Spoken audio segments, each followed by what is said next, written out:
Oklahoma, it's Aaron Mansfield. He's a graduate of the University of California, Santa Barbara. And in his second season at Oklahoma, 18 victories, 22 losses, just under 500 in his career at Oklahoma. And on the other side, of course, Tanya Johnson, who was one of the best players ever in an LSU uniform in her third season as LSU head coach. Her resume as an assistant coach, very, very good before accepting the job here. One game under 500 overall for Tanya Johnson so far as LSU head coach. These teams are meeting for the 13th time. LSU has won 9 of the previous 12, including 8 straight matches. The last time Oklahoma won was a long time ago, 1979. Wow. 79, wow. Well, Oklahoma has a storied history in volleyball, have always been a solid team and program, and a nice addition to the SEC. You know, it's kind of odd and bizarre in a way when you look at some of the Oklahoma season statistics. They are out hitting their opponents in terms of accuracy and doing statistically better than their opponents in a lot of categories, and we'll reinforce that as the match goes on. And yet they are struggling right now, 7-5, and 1 win, 3 losses in the SEC. Sometimes numbers aren't the whole story, right? No, and much of it depends on who you've played thus far, right? So as teams get to the halfway point, see a little more of teams really where it's all going to kind of weigh out in the league. Kari Gaisberger with the kill. She is the tallest player on the court at 6'7", from California, and a transfer from Loyola Marymount. You don't see 6'7" players every day. You don't, and volleyball's getting awfully physical. That's put down by the young lady we've already spoken about, Alexis Shelton. She's a leaper. She stands 6'2". She and Journey Robinson's game are very, very similar. Yeah, both very dynamic, athletic volleyball players. Physical at the top of the swing, can hit shots all over the court with power, and also have a great tool chest. Lots of tips and rolls and throws, and pretty creative. Lainey Piles is serving for the Tigers.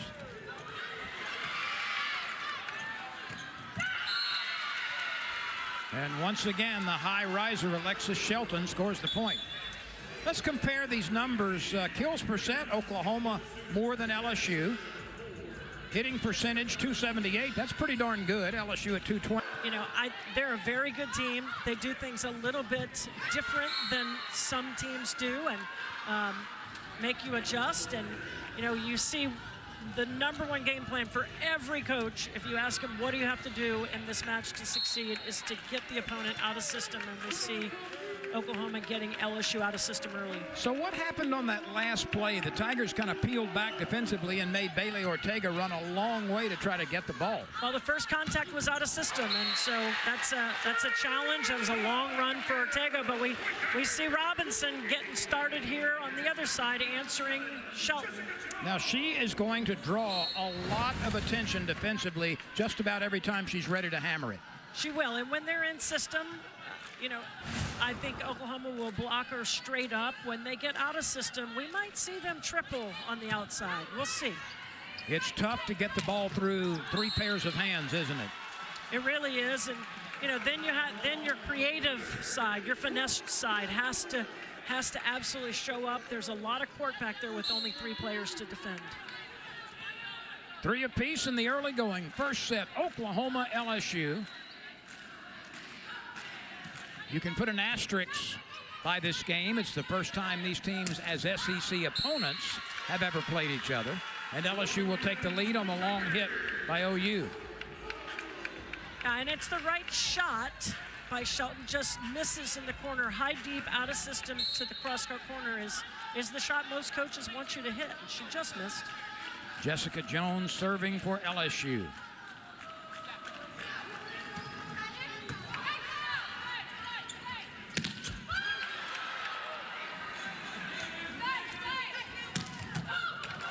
Ortega with the dig. And Demps finishes it for LSU. And that's a nice dig transition opportunity for LSU. Really good job of Ortega getting the ball up, and Jones coming in as the non-setter gives Dimps a great swing. She can kill. LSU with 4 straight points to take a 5-3 lead. And that's an ace off the back row. The Tigers have been a bit enigmatic in serving this year. They thought this was going to be a much improved part of their game from last year. It really hasn't worked out like that. There's still a lot of volleyball to be played, but serving has been a bit of a problem for LSU, and it wasn't expected to be that. Well, I think that there's just, serving is such a mental thing. It certainly is harder than you think because you have to put pressure on the opposing team and you have to serve the correct location. As we see Robinson going physical against the slide attack. And 6 consecutive points for the Tigers. Great start for LSU. That's hammered down from the right side to the left. Hannah Piffner got blocked on the last slide attack. They set her again, and she hits a completely different shot, sharp angle. So Piffner breaks the run, and it's 7-4, LSU leading in the first set. You can't defend that. And when LSU passes, their offense works. That's a perfect pass, great opportunity, able to force the middle. And Oklahoma does some different things blocking. They did not stay with the LSU middle. Nice job by Ortega to recognize. Angie Lee is one of 2 players for the Tigers this year, make it one of 3, who have played all 57 sets. So they've been out there. Yeah, these young middles have gained an incredible amount of experience, and they're no longer young. You get to SEC play and you've started that much, you're a veteran at this point. So Bailey Ortega, Angie Lee, and Jessica Jones for the Tigers have played in all 57 sets. Yeah, and they've been the stabilizers in terms of they have to be on the court for LSU. Not a ton of depth in that position for the Tigers roster with a lot of youth behind them. Not that they're not young. Good opportunity. And now we see Gibson going one-on-one against Angie Lee on the slide attack and just clamps her. So Oklahoma now on a bit of a run, trailing only by 1. This for the tie in the first set. Ortega the back set to Lee, but that's a bit out of the range, and we've got an 8-8 game. It's almost a carbon copy of what we saw Oklahoma do. Robinson stuffs Piffner on the first ball. They go right back to her. She hits sharp angle. LSU absolutely does the same thing, but Lee misses the swing. And the Sooners, after scoring 4 straight points, launch a long serve.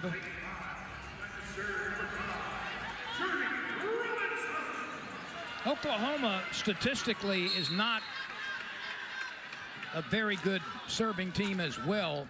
Jasmine Ellison and Whitney Wallace both have 12 aces this year to lead the way. That's not a great number. They've only had 55 aces this year. Their opponents have had 72, talking about the Sooners.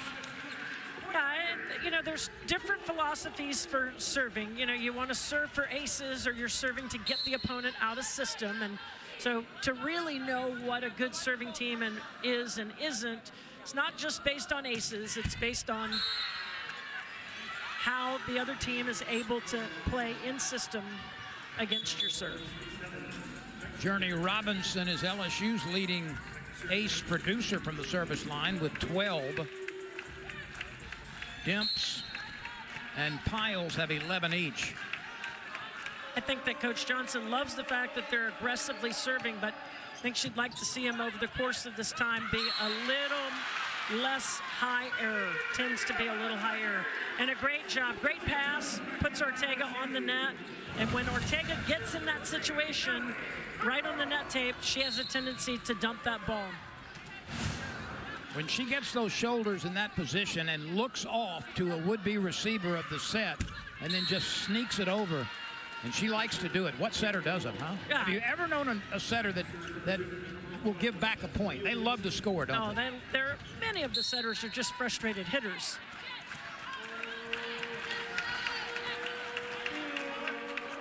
LSU by 1. Oklahoma serving for the tie.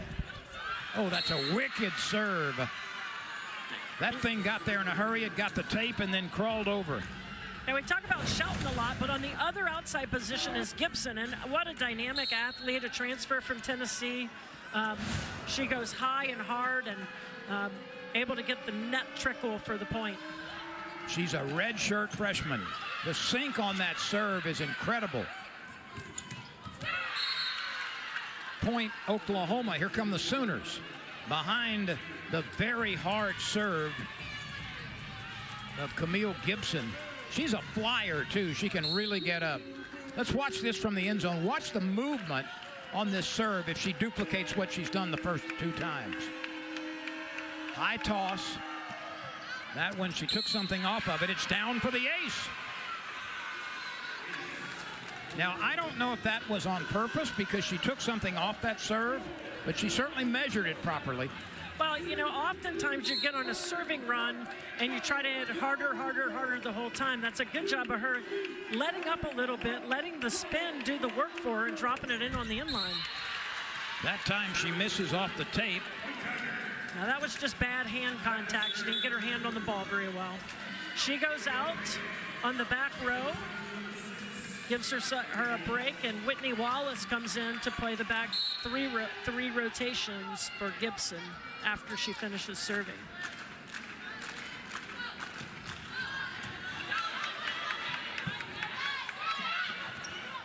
Let's see who wins the joust. That's touched by Ortega on the way out.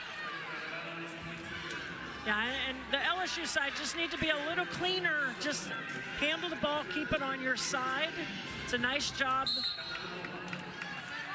Gibson going up and getting that out-of-system ball, winning the joust, keeping the ball in play. Oklahoma has won 11 of the last 16 points and leads 14-12.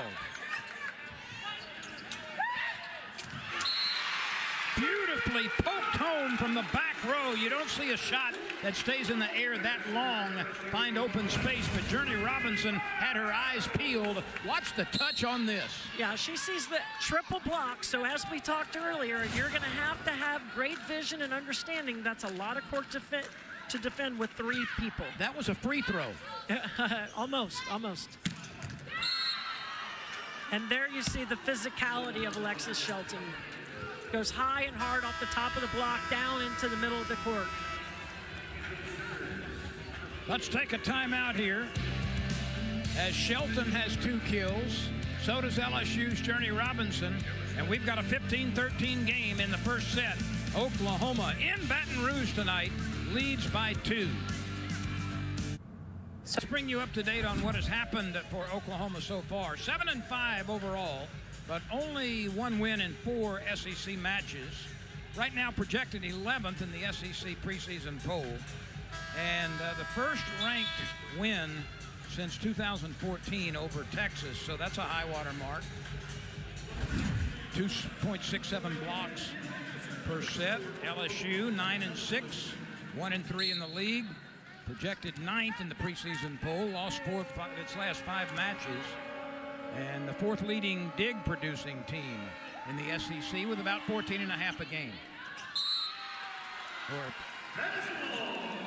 Let's see what we've got here. LSU gets the point. Tough time to come out of the TV timeout and miss a serve.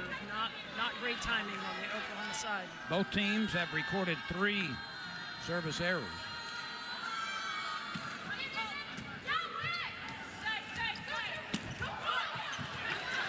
Robinson leaves her feet to save it. No chance for Ortega. And we have a net.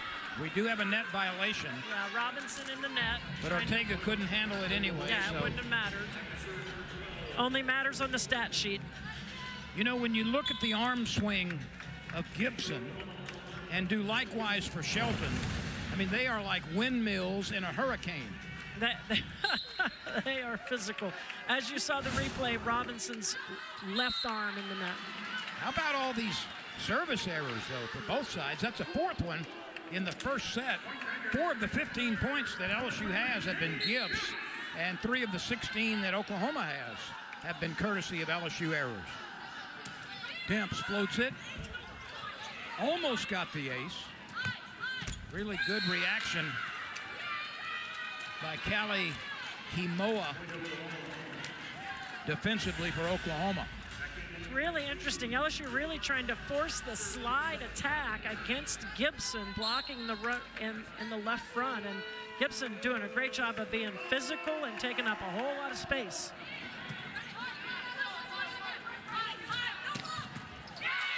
Demps bangs it off the defender for the point.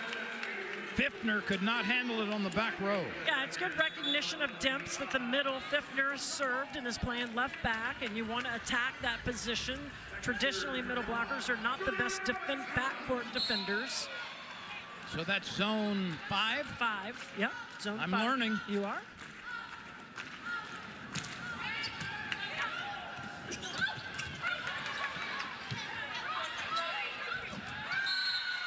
Let's see who's going to get the point. It will be OU. OU just clamps that.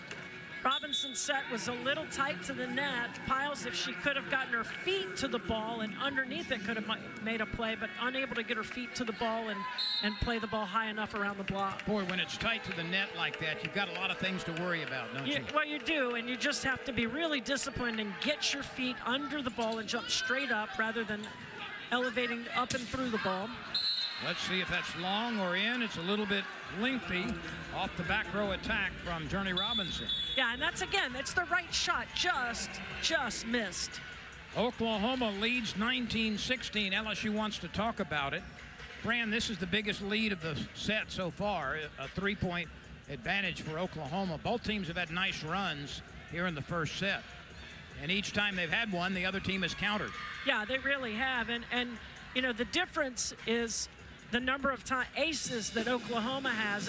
Oklahoma is serving really tough. They've had some misses, but they also have 3 aces to go along with their misses. And I'm sure Coach Mansfield would take that, a 1-to-1 miss to ace ratio.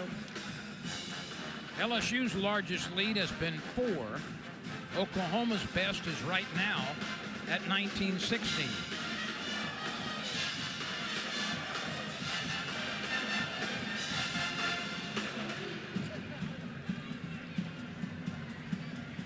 And the efficiency of the outside, Shelton hitting negative at this point. 2 kills, 3 errors on 8 swings. Robinson hitting 0. So the 2 workhorses for each team not super impactful thus far.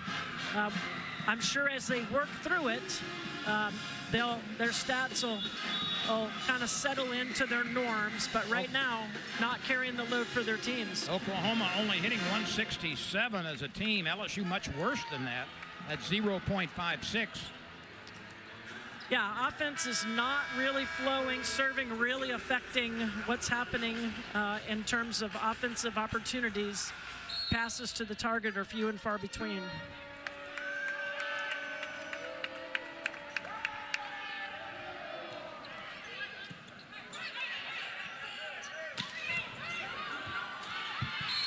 That's a point from the left side by LSU. Yeah, they ran her inside, able to change zones. And again, a perfect pass to the target. Offense seems to be working, but not enough perfect passes to the target from either side. Second kill for Piles.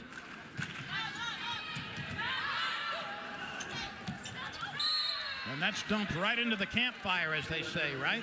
Right into the campfire, and that's a high reach and just patient. Lydia Martin just being patient and letting the block come up, go down, and go over the top.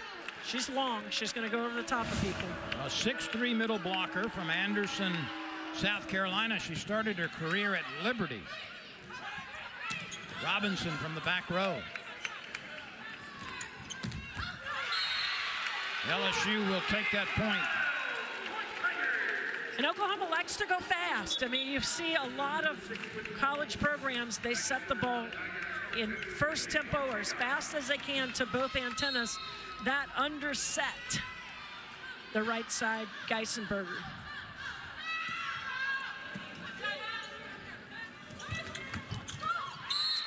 That's a quick little move right at the net.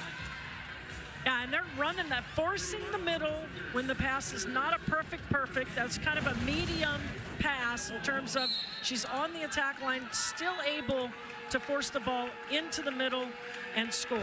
So Lydia Martin getting involved in the offense. Yeah, Martin is, she's a veteran. She's been a great player, and she's great at Liberty, and just makes herself available. As a middle blocker, you have to make yourself available every opportunity the ball is at or in front of the attack line. Martin doing a nice job of that.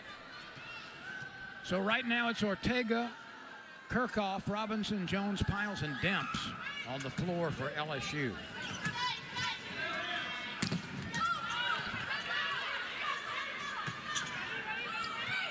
Robinson, was it off a defender? Yes, it was. It's a nice job of going high, getting the touch. Good run by LSU. Indeed.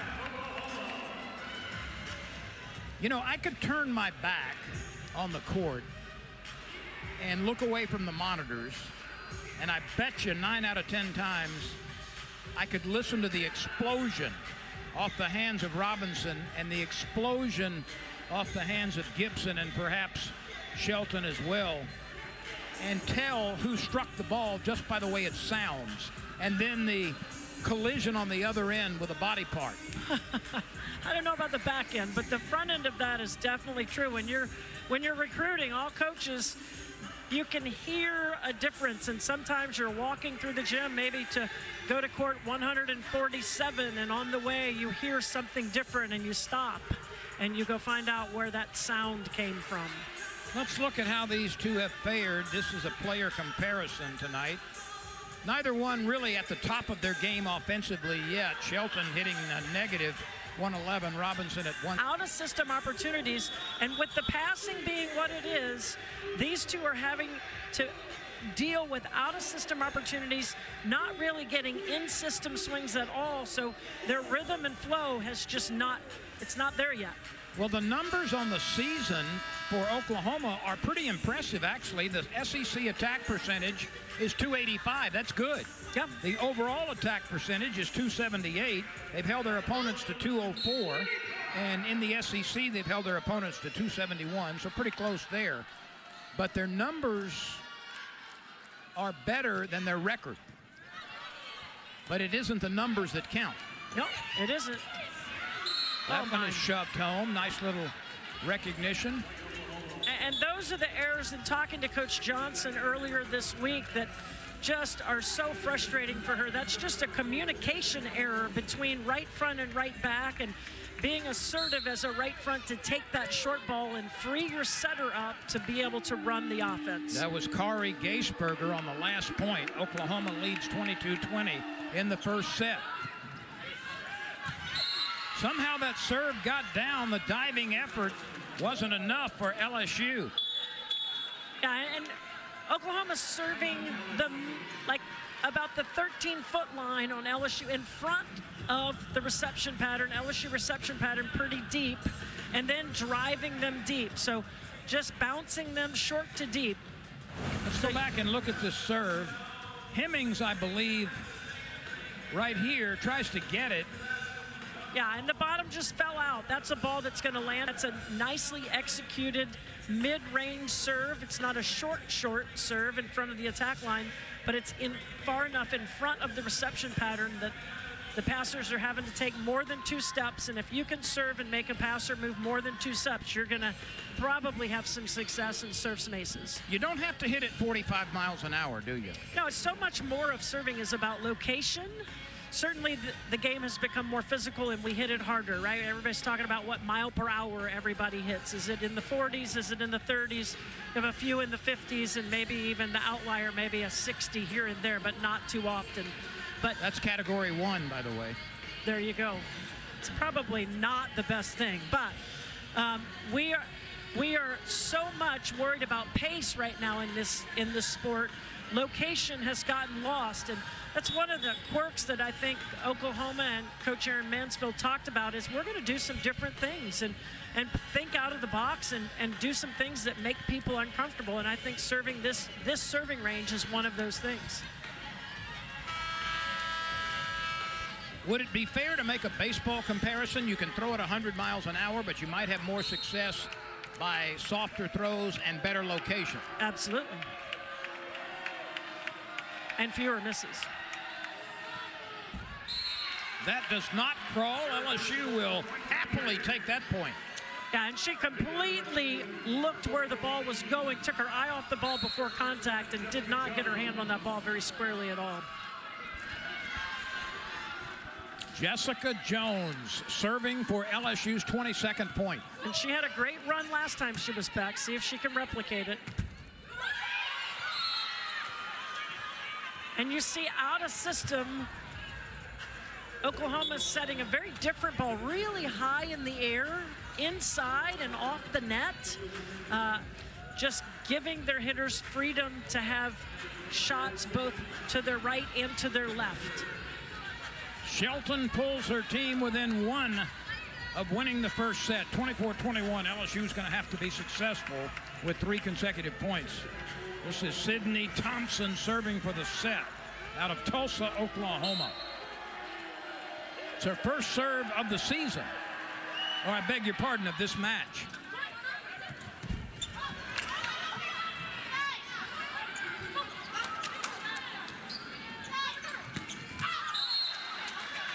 That's a little bit wide. Camille Gibson with the full swing, but missed it left. Tell you, it was impressive on that play that Oklahoma was in chaos. Things were a little bit hectic, and they just settled down, and Gibson had a swing, but missed it down the line, tried to do too much with it. And Shelton has just returned to the lineup. She'll be on the back row. But we've got a timeout here as both of these teams are in a critical portion of the first set. 24-22, Oklahoma will be serving for the set when play resumes.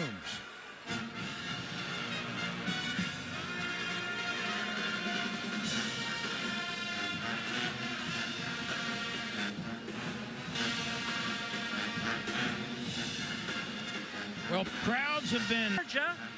Georgia's attempting to break their state record against South Carolina. They're going to need 10,000 or more to do that, but that's their goal. And popularity, Lynn, you've talked about it forever. Oh, I love it. Absolutely. This sport is just absolutely blowing up, and it's so fun to watch. And I can tell you that Auburn set a home record, attendance record, against Alabama a week and a half, 2 weeks ago. I would venture to say every school in the SEC will set their attendance record this year. I would say that without a doubt it's going to happen all over the country. And I think that's just the start, because once you come and start appreciating what you're seeing on the court, and on set point, Oklahoma prevails. So LSU fights hard, but Oklahoma had a couple of nice runs, held back LSU each time the Tigers appeared to be riding the high wave, and Oklahoma wins the first set 25-22. We will return with set number 2 from the Maravich Center in Baton Rouge. And she's making herself available offensively and imposing herself blocking as well. She's done a great job in system and out of system, being available and having an opportunity, not trying to do too much with the opportunity she has, throwing it around, swinging, throwing it over the top into the middle. She has been impactful. You see the numbers after one set. The kills are about even, although neither team was especially efficient in the first set. Errors are even at 6 each. Blocks are even at 2 each. Hitting percentage has climbed for both teams since earlier in the first set. 200 for OU and 174 for LSU tight for the LSU. I want to go back to Martin just a second, because as I recall her performance, Fran, the point she had came at really big times for Oklahoma, either to extend a run or break a bit of momentum by LSU. You know, her timing in the way she scored, when she scored, was just as important as scoring. Well, there's no question that Oklahoma's game plan is to attack the young middles of LSU, and so they're going to put the pressure on the middle first, stay away from the bigger, more physical outside blockers of LSU, and really force the middles to defend first, try to stop that first tempo. Piles, yes, left side, deep right corner, first point Tigers. Tell you, Lainey Piles had a great weekend last weekend, and she's doing it again tonight. Really, really composed, hitting good shots, not trying to do too much. 4 kills, 1 error on 6 swings, hitting .500.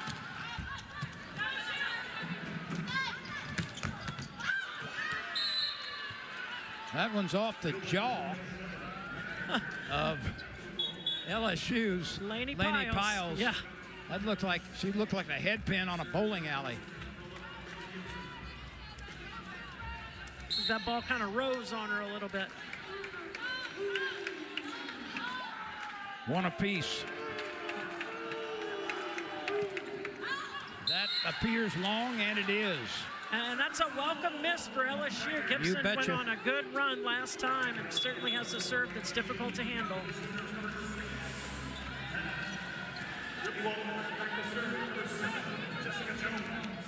Jessica Jones will put it in play for the Tigers. Jones, a server, a really effective server in her own right. And again, you see the perfect pass. They're forcing the middle again to Martin, and Oklahoma likes that matchup. LSU electing to take her in the middle one-on-one, and when you're taking a middle blocker, a middle attacker one-on-one with the middle blocker, that's a difficult matchup.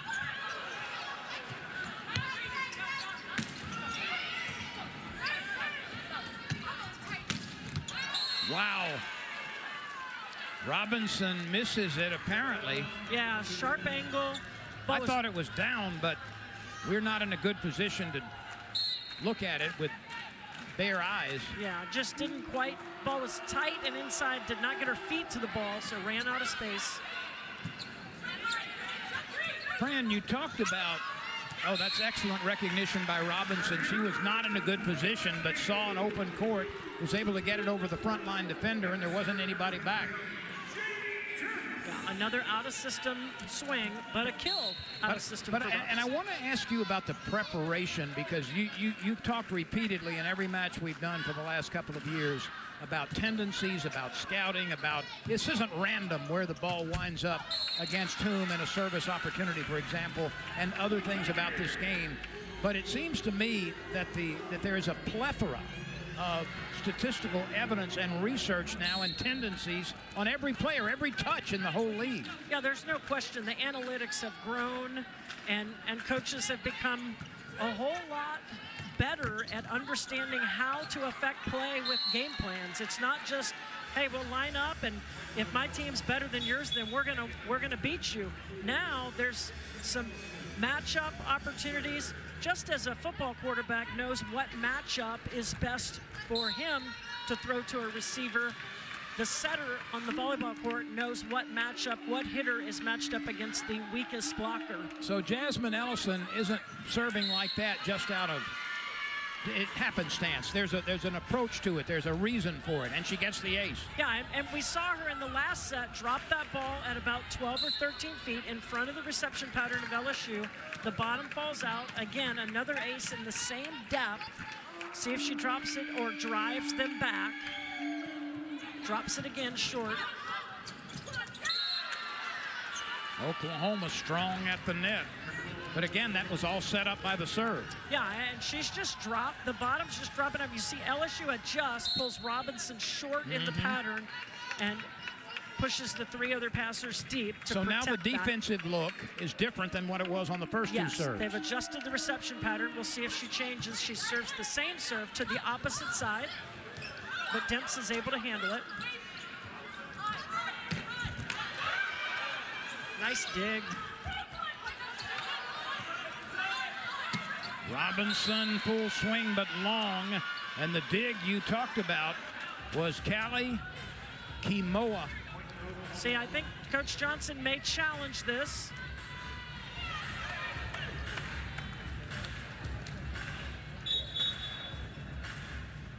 Challenging a net.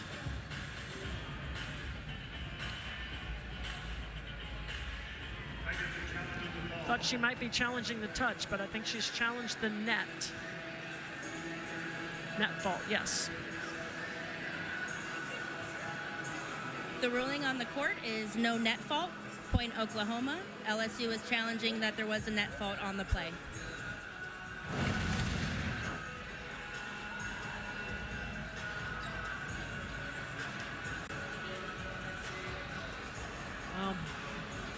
No, it is not. And we see a third official in SEC play. They actually have a separate review official that sits at the table in an effort to push the timing. The review official, James Landry, today for this LSU match. And they're all certified officials that have the opportunity to also work the match, learn a little more, and continue to stay involved in the sport and make this event a little bit better. You can challenge service foot faults, attack line faults, net faults. That's what we're looking at here. Whether the ball is in and out, was it touched, and those are the areas that you can ask for the challenge. Each coach gets 2 per set. If you're right, you keep it. If you're wrong, you lose your challenge. This may be the best angle. I didn't see it, did you? After further review, there was no net fault on the play. However, there was a block touch on Oklahoma. LSU wins the point and retains their challenge. So the opportunity now has changed a little bit from when I coached, that you can challenge the net fault, but if they see something else involved in the play, they are able to overturn it based on the touch. So now they see that there was a touch on the block, and LSU wins the point. And even though LSU didn't contest what actually turned out to be, they got it right, and that's what the whole replay system is for. That's what the challenge system is for. Yes, and initially when they implemented the challenge, you had to challenge a net, and if they saw the touch, they weren't allowed to change the call. But now, and I never really understood that, and it's a good change to get the call right. Everybody on this court, Oklahoma, LSU, all these officials want the call to be made properly. So if it's a secondary call, so to speak, but you see it, the truth comes forward. Yes. Good effort by LSU after Kirchhoff was knocked off her feet in the back row.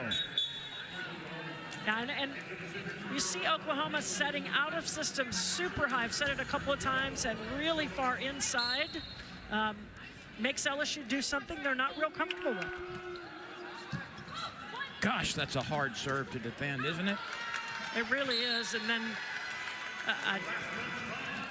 opportunity to make an easy play on the back row and just kind of lost your composure. Good job, LSU, to throw the ball in deep into the court, not try to bring it down.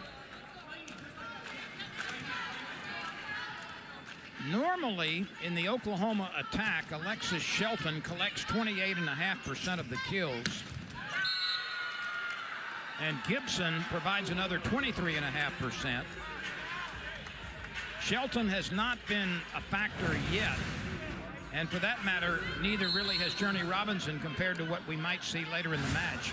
Yeah, she does have 5 kills, but it's a slow start for her. Yeah, and they'll both get going. Both teams are out of system so much that it's just really difficult opportunities for the outside attackers. And on the Oklahoma side, they seem to be passing a little better when Gibson is on the front row than they do when Shelton is, and because they have a defensive player that comes in, passes for Gibson, you would expect it to be better when Gibson is, or when Shelton is front row. How about that last little touch push by Piles? Very soft hands. That gives her 5 kills. We have Jess Jones called in the net, transitioning. So it's Jones and Piles and Demps and Robinson and Ortega and Hemmings right now on the court for LSU. They're in rotation 1. This is the time they run Dimps into the middle on the up and down 2 ball. They don't get the pass to be able to do that. Piles has to come through, and she does. Piles off the defender and out of bounds for the point. LSU within 1 now in the second set. Piles is just doing a nice job of being patient and hitting the shot that's there, not trying to do too much. Laney serving, and it does not crawl.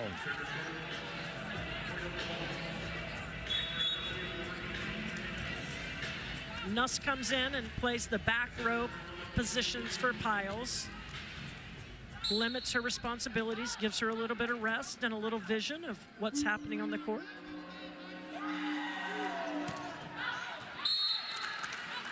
That's a bit long. That's a high-risk, high-reward serve from Camille Gibson. Yeah, and just not getting her hand on the ball. And here's Sophie Bonifay comes in to serve for Jess Jones. Bonifay has been a good spark off the bench in the last few matches. That was the 3rd errant serve by Gibson.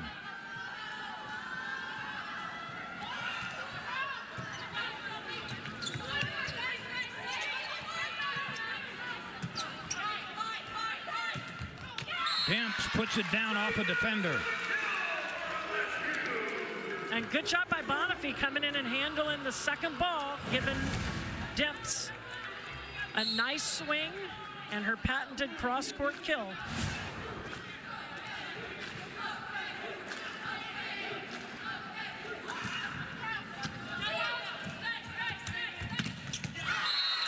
Robinson blocks it, but out of bounds. Yeah, and just overreach, pressed back to the hitter rather than holding stable, pressing to middle back. There is so much more to a successful blocker than what you just see in real time. The angles, the strength, the timing, the core strength necessary.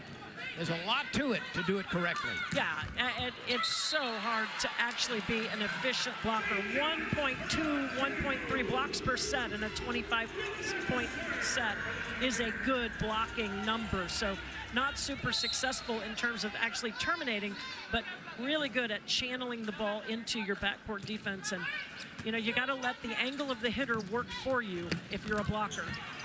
Oftentimes you get impatient and try to do too much. That landed out. A terrific back row effort by LSU. And OU leads 12-11.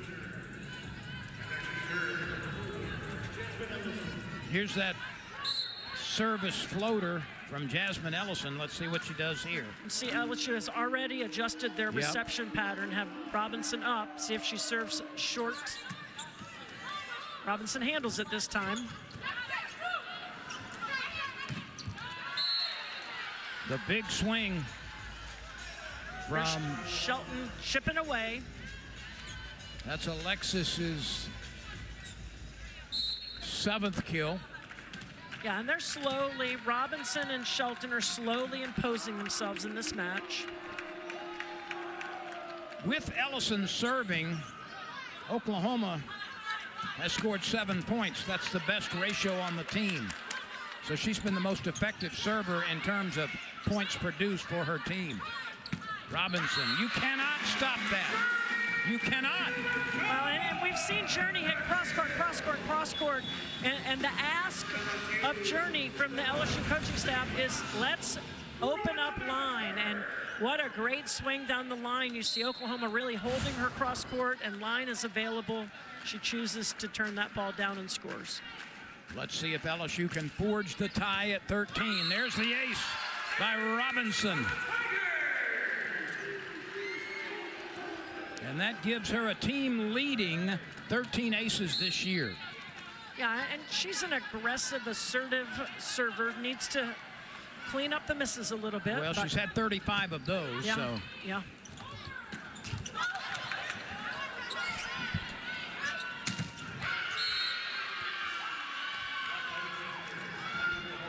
Oklahoma takes care of that back row swing. Yeah, they stacked in, expected that from LSU.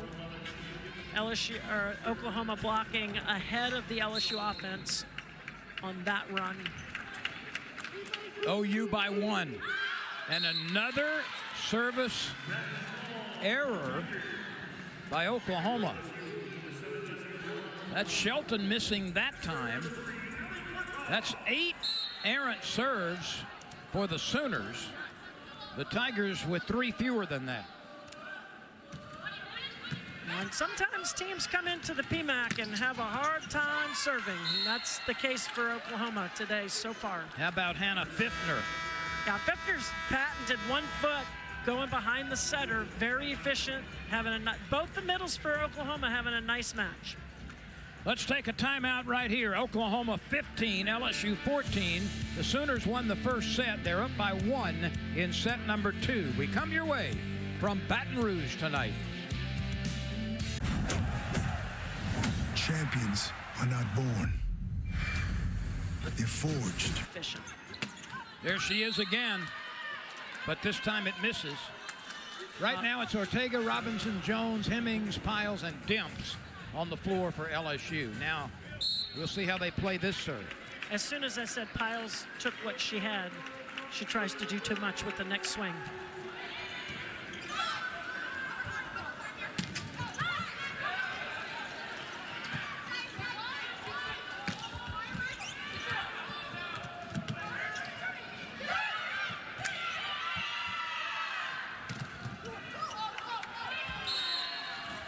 Oklahoma trying to rally in the back half of this second set.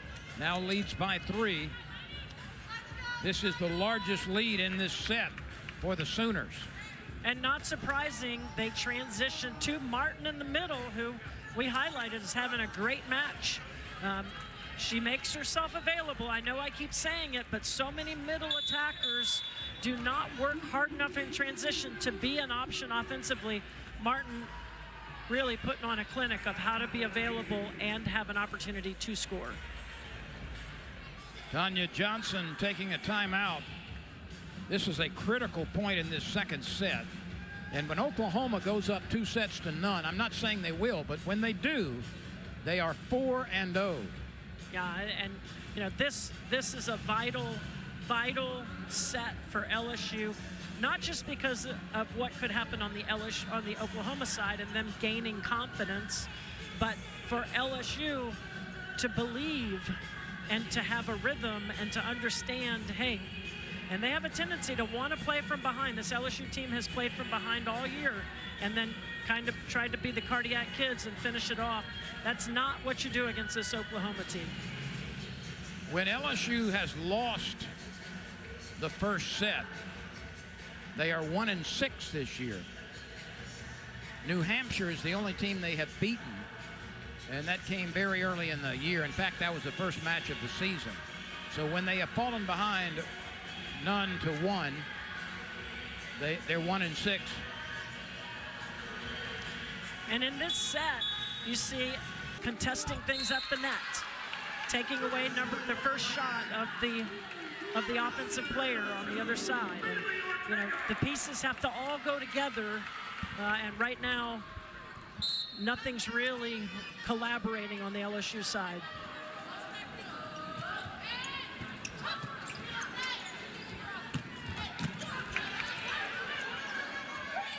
Piles, yes, off the defender.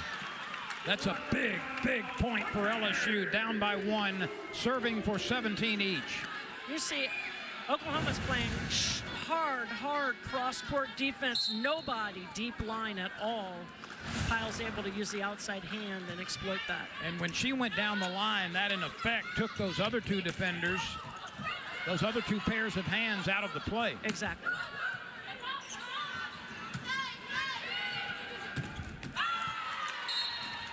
Point Sooners. Yeah, and the LSU block just having to adjust to the height of the out-of-system sets for Oklahoma. You have to be incredibly patient, and oftentimes when you're patient, have to hold that long. You're not as physical in the air and able to tool off the outside hand.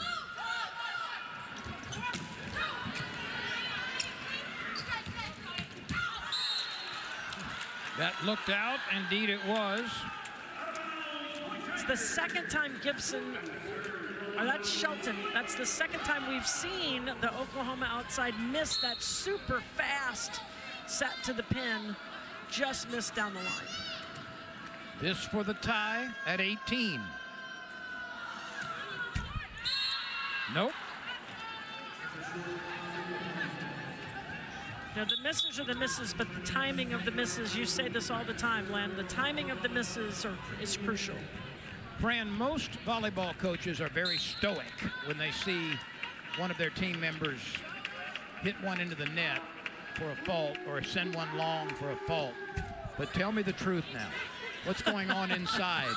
What is being uttered inside when you have a point at a critical time that comes because you served it into the net? Well, honestly, it depends on the player and the circumstance. You know, there are times when it's you're okay. growling a little bit, right? Yeah, I mean, you don't want them to miss, but you do want them to be assertive, and you want them to believe that it's okay, because it's such a difficult mentality. If you're afraid to miss, you're going to miss. You know what I've seen coaches do? What's that? Go into that poke and grits stance. You know what poke and grits is? No, let's hear it, Len. Poke and grits is when you poke out your jaw and grit your teeth. There you go. Then you got a case of the poke and grits. Poke and grits. Well, you're not going to hear that on any other broadcast tonight. There's no question.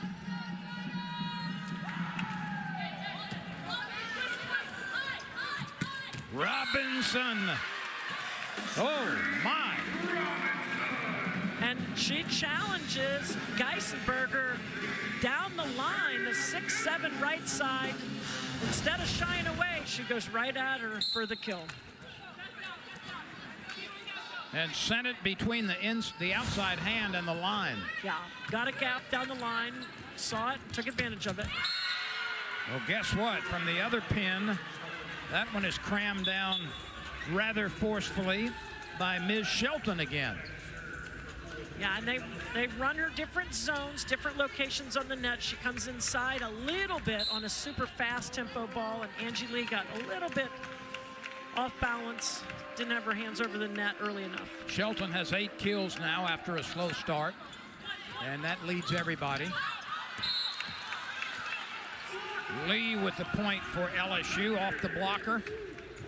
It's a good adjustment by the LSU coaching staff to adjust that reception pattern against Allison's serve to take away that. That was a rotation that that Oklahoma was scoring points in. Let's see how Journey Robinson plays this, needing a point to tie at 21.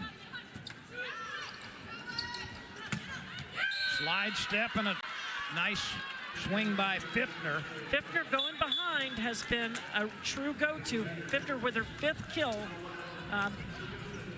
We've said it the entire match. Oklahoma wanting to feed their middles when we thought it would be a little more of a pin-dominated match with Shelton and Robinson. The middles for Oklahoma, really the story. Piles can't get it down.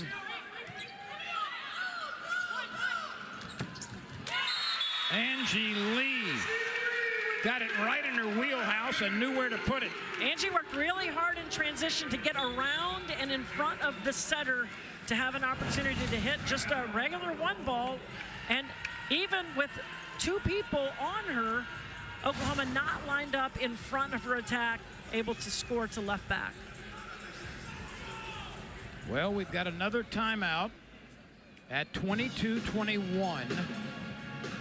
These teams with not much separation in this second set. Oklahoma won the first set. This is a critical set for the Tigers of LSU. Right now they're down by 1.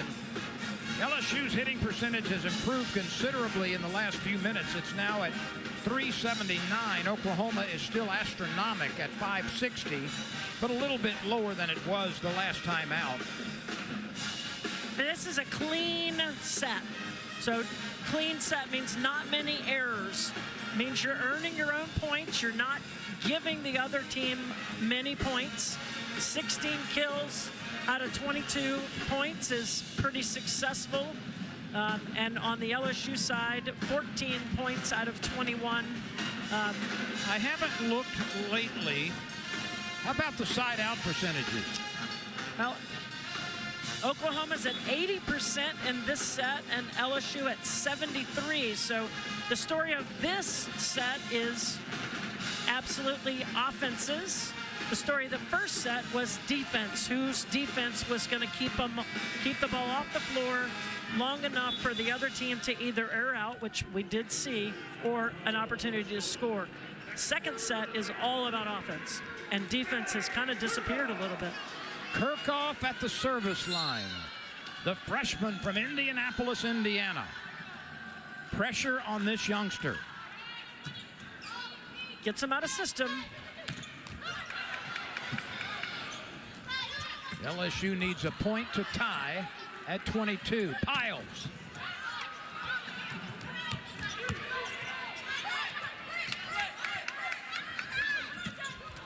There it is, to the right side. It's the 9th tie we have had in this second set.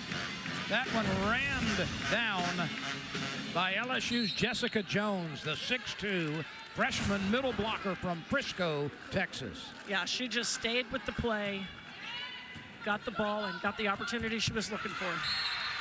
And LSU will take that. Oklahoma a little bit sloppy on the receive. And for the first time in a long time, LSU has the lead. And a good rotation with Piles and Jones on the front row.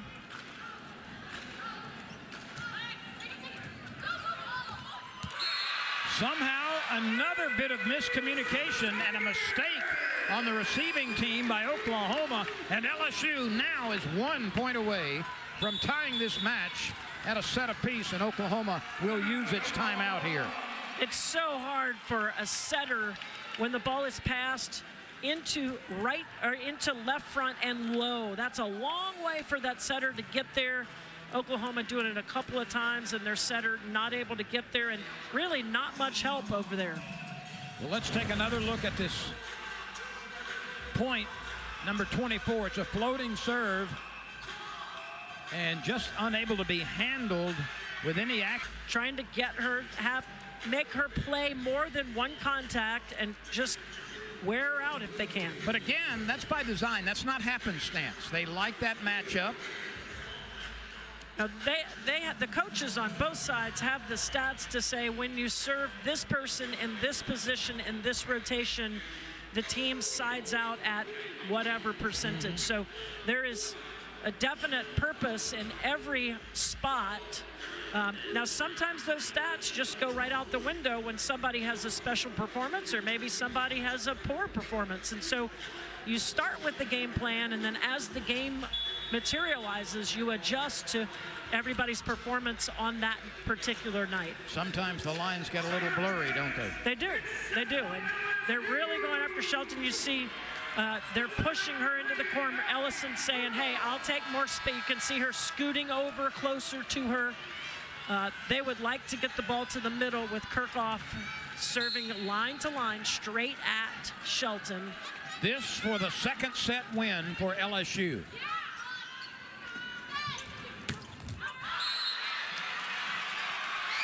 And the point goes to the Tigers. That ball was struck wide, and LSU has come from behind. There were 9 ties and 4 lead changes in the second set. LSU closes the set victorious with a 5-0 run to take charge. Let's take a look at the winning point in the second set as LSU wins it 25-22. The Tigers and the Oklahoma in the dark uniforms. That's a clean shot to the back middle part of the court by Alexis Shelton. And the setter, Chamberlain, delivered just a great swing to Shelton. In tempo, in rhythm, the setter-hitter connectivity certainly there on that play. I want you to take a hard look at the color of the jerseys for Oklahoma. Most people would say gray. I'm going to go with anthracite. I was going to tell you that's anthracite. I ordered enough jerseys in my time. It is anthracite. That's anthracite? Yeah, that's it.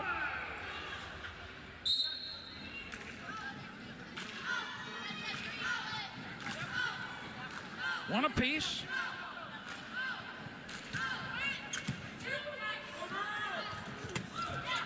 Nice save by Chamberlain. Gets up there, saves the ball on her own side, doesn't let it get in the plane. She would have been called for a back row attack.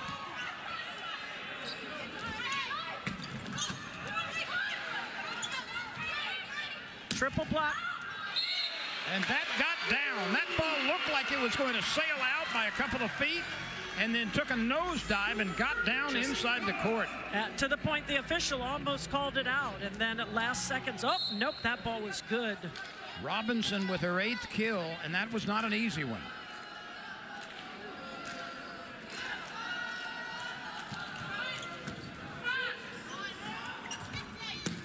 Wow. So that's a true gap go set. So awfully difficult if you don't dedicate, or at least dedicate to the gap as a middle blocker. And that's a play that is an elite level play.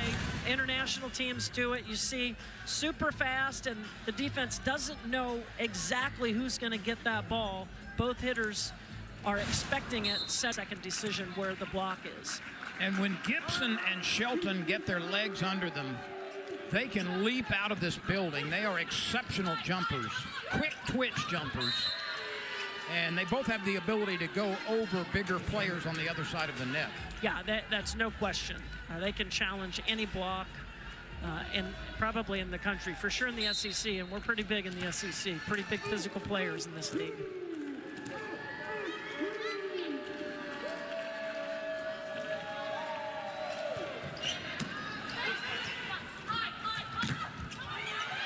Journey Robinson is rejected.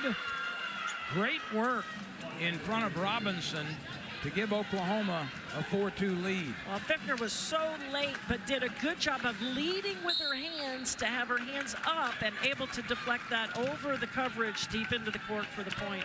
5 blocks now for the Sooners against a pair for LSU. 4-2, Oklahoma in the 3rd set. Demps found the open spot, got rid of it quickly, too. That was a quick arm swing. Yeah, and it's a really good swing by Demps. She's getting great opportunities, had the seam in the block, is able to be quick, gets her feet there, arm up early. Fichtner not able to close, gives up the middle of the court. Do you think that Demps is maybe getting a little bit better look with Oklahoma selling out on Robinson many times? I don't know that. I think they're just, the setter-hitter connection is so important, and Ortega and Demps are just connecting tonight. And sometimes there's just no explanation. It just starts working, and hopefully for the LSU Tigers, hopefully that continues, because that's an important connection. 4 apiece now. Jessica Jones serving. Good hard serve to the back row. Look out, look out. But again, there's that tremendously powerful swing by Alexis Shelton as she goes to the top of the ladder, jumps from there. It's like she's playing on a trampoline sometime. Yeah, and Shelton, the first attacker to double-digit kills, so goes high and hard. And she finds the back row for an ace. Yeah, serves right in the seam between Demps and Hemmings. You would want your libero to take as much court as possible. So Hemmings, if I were coaching, I don't know their reception pattern, but I would want Hemmings to take as much court as possible. So that was on that border between zone 6 and 1? Yes. Very good. The 1-6 seam. Well, LSU forged a tie, and now it's Oklahoma coming to life again. Yeah, Oklahoma playing a little more physically. Pace of the ball has increased. LSU not adjusting yet. Robinson. Nope. Again, just does not quite have her feet to the ball, so having to reach, and runs out of court when you're having to reach that far inside. Would like to be more upright on that ball. Missed by 6 or 8 inches. And this one is down. Dan, that's a shot we've seen Robinson hit several times, and that's a good evolution for her as a player, for her to be able to hit that shot on repeat. 9 kills for Journey Robinson, averaging 5 kills per set. There's that flying smash again off the right hand of Alexis Shelton.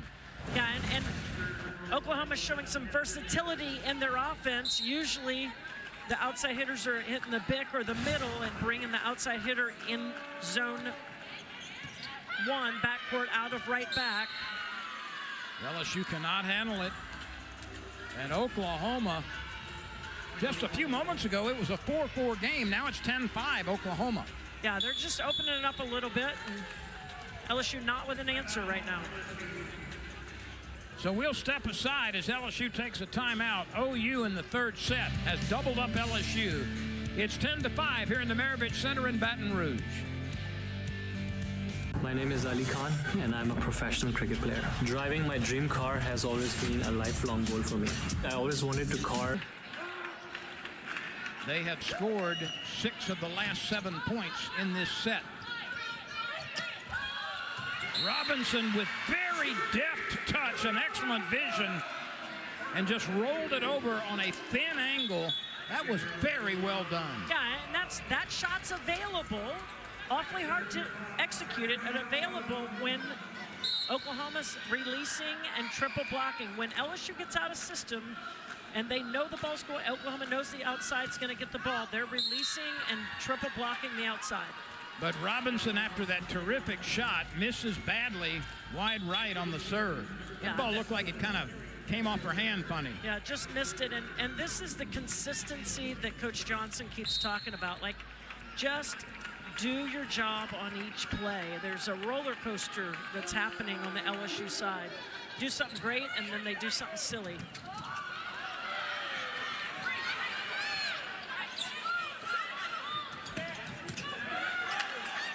How about this libero defensively? Yeah, she's playing a nice match. She just Kamoa keeps everybody stable on that side. She's not too much, just in control. Really nice job keeping the ball off the floor and giving them opportunities for transition swings. Oklahoma with its biggest lead. It's 6. Now 5. LSU will gladly accept that wide serve. Yeah, again, they're trying to go after Robinson, but tries a little too sharp to the sideline. Allie Kirchhoff is serving for the Tigers with a 5-point deficit.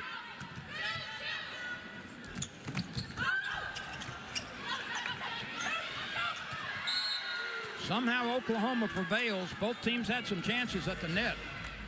Yeah, kind of sloppy. Just somebody needed to settle a play, high ball, let everybody get organized, and LSU not able to make that type of contact, allow themselves a chance.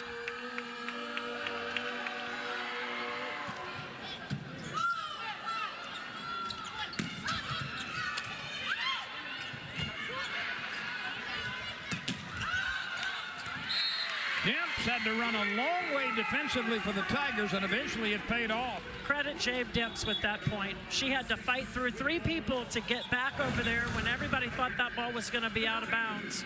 She was pretty sure it was going to be in. I think it was a good decision for her to make the play, and LSU able to score.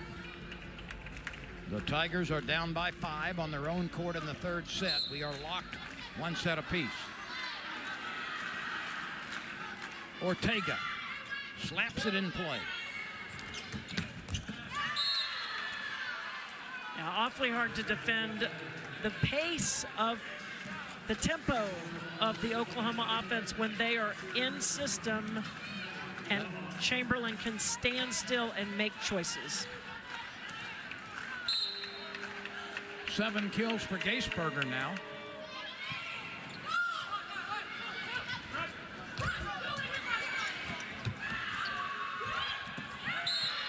That one was pushed home by the tallest player on the court. And she's thrown that ball in there a few times, just set it over with 2 hands. She's awfully long, and that ball's coming from a different angle. The offside blocker from LSU not as active as Coach Johnson would like them to be. Now a 7-point lead in the third set. Point Tigers. Ball into the block off the antenna. The antenna is outside the court.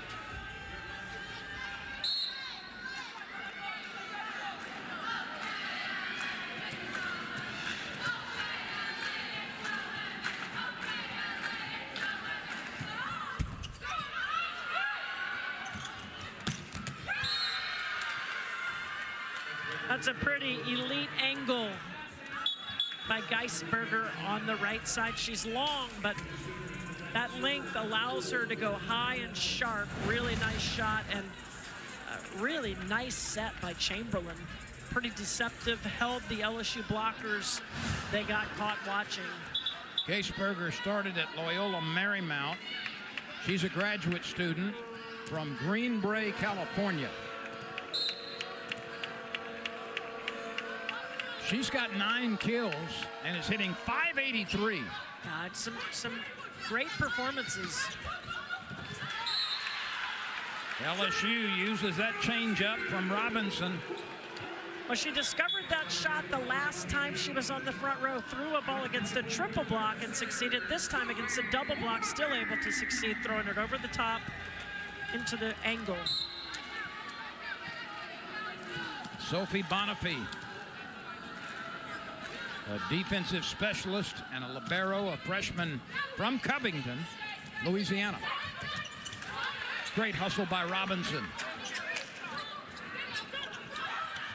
And a really nice recognition of an open court by Oklahoma. That's Peyton Chamberlain, the senior setter from Roanoke, Texas. Wyoming was her first stop. Well, you talk about just setters being frustrated hitters, but also taking an opportunity. There's nobody over there. Let's throw a ball in. LSU defensive transition from offense to defense, getting into base a little slow. Chamberlain exploiting that. I think that grin said it all, don't you? Yep. Setters can be sneaky. They like to do things like that. And it's a good timeout by Coach Johnson, because that can be demoralizing to your team. You know, it makes you look silly, but it's a point. And you can't let that bother you. Just go to the next play. Hey, we'll make a play like that as well. How about this for a roller coaster? Look at and are considering, well, what's good? 300, like a batting average in baseball, is good. It doesn't win all the time, but it's good. Coaches will take 300 any day.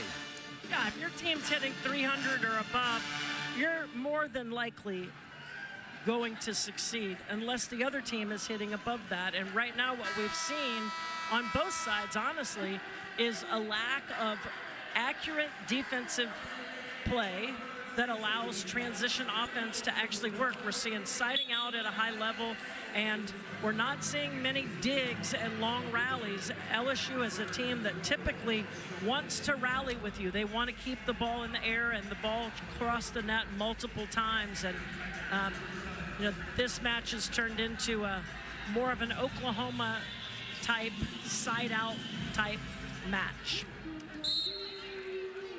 In 3-set matches this year, Oklahoma is 3-1.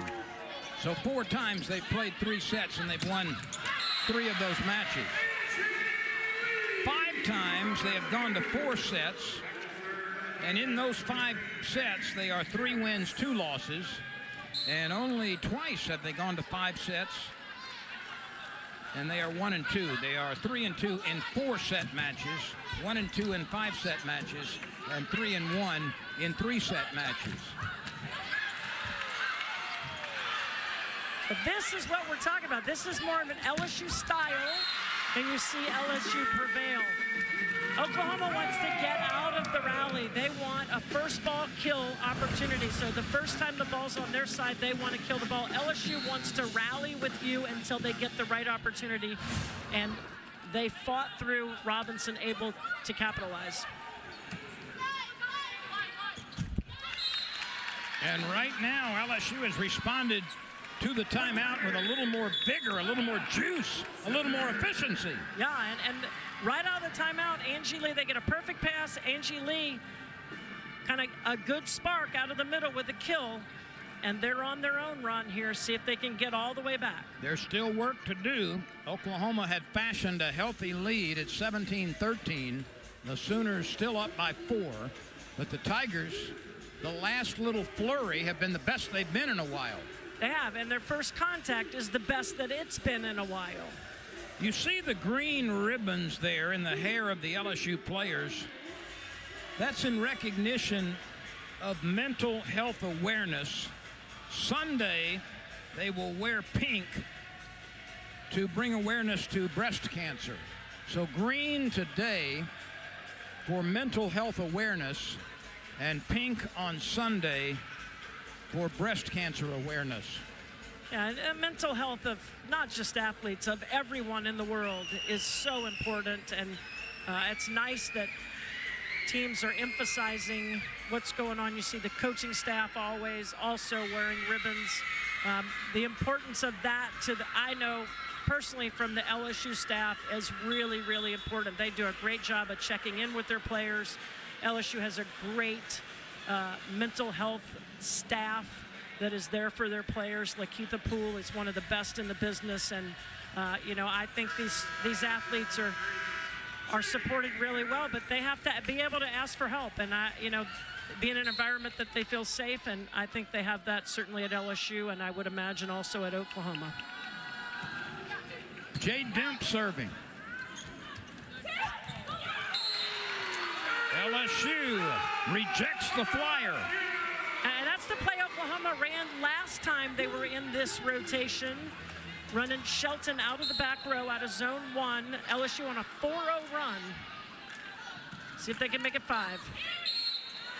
That's a little bit long, and a great decision by a pair of defenders on the back row by Oklahoma. And Coach Johnson's going to challenge whether that was in or out. She's feeling like that ball was in. Now, the official on that back stripe was in a very good position to call it. But we'll take a look. We ought to get a pretty good view of this from the Hawkeye replay system. The original call on the floor was ball out, point Oklahoma. LSU is challenging that the ball was in. Fran, I love the fact that SEC volleyball gives us an opportunity to hear exactly what's going on. It gives people at home the opportunity to hear exactly what's going on. There's no guesswork. There's no, well, what are they doing? Why aren't we playing? This is what every sport should be, and the technology is there to do it. It really is. Soccer especially comes to mind. Yeah, well, this Hawkeye system is new this year. I believe they have 12 cameras, various areas, so they have angles everywhere, including our feed. So the opportunity to get the call right is correct. This is a frozen shot, a freeze shot. After further review, the call is reversed. The ball was in. LSU will win the point. Without the Hawkeye system, we would have seen that shot. No other year would we have had that ability to freeze frame and go that slow and actually see the ball compress on the line. Really good job by LSU. Well, the up referee is Michelle Prater. I talked to her briefly before the game. I said, how's the Hawkeye thing working out? She said, it really is good because the clarity, we're able to zoom in and get much, much, much closer than we used to. And she said, that's really the biggest difference. And we saw a perfect example of that. Yeah.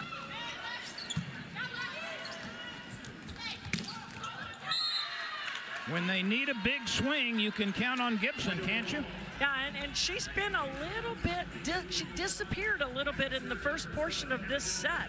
Got a little frustrated, made some uncharacteristic hitting errors, and nice to see them get back into a rhythm with her come through with a kill. LSU, though, has forged its way into striking distance, but it has given up the last 2 points. Yeah, and again, Oklahoma triple blocking the out of system. It's not just against Robinson, it's against anybody. If the ball is 8 feet or beyond, they're going to triple block or give their left front the opportunity to release and go triple the outside. See it again on this play. Oh, what a beautiful recognition by Journey Robinson. She's done that 3 or 4 times tonight. She sees the open spot and then just almost shoots a free throw to it. Yeah, and that's the price you pay to triple block, because then you have 3 people back there to cover the rest of the court, and LSU has obviously identified that roll shot over the top as being a vulnerable spot. And you could see her work that ball off the heel of her hand to get that overspin. Yeah, and I tell you, we haven't talked about her a lot, but Peyton Chamberlain is making play after play for this Oklahoma team. She threw the second ball over for a point, now turns and blocks on the overpass for a point, really making some plays beyond just setting the offense. Oklahoma has 6 blocks tonight, LSU with 4. Ortega, once again, LSU throws a bucket of water onto the campfire. No question, throw that ball right in there. Everybody's going to stand around and look at it. And made some effort, but good location.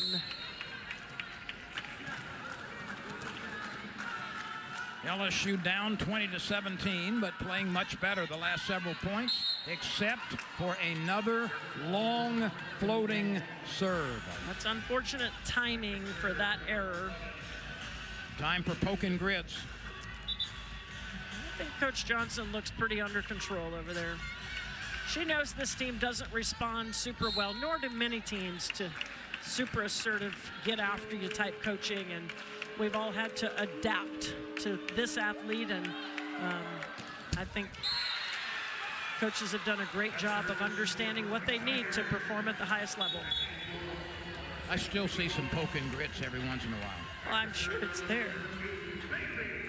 You poke your jaw out and grit your teeth. That's a poke and grits.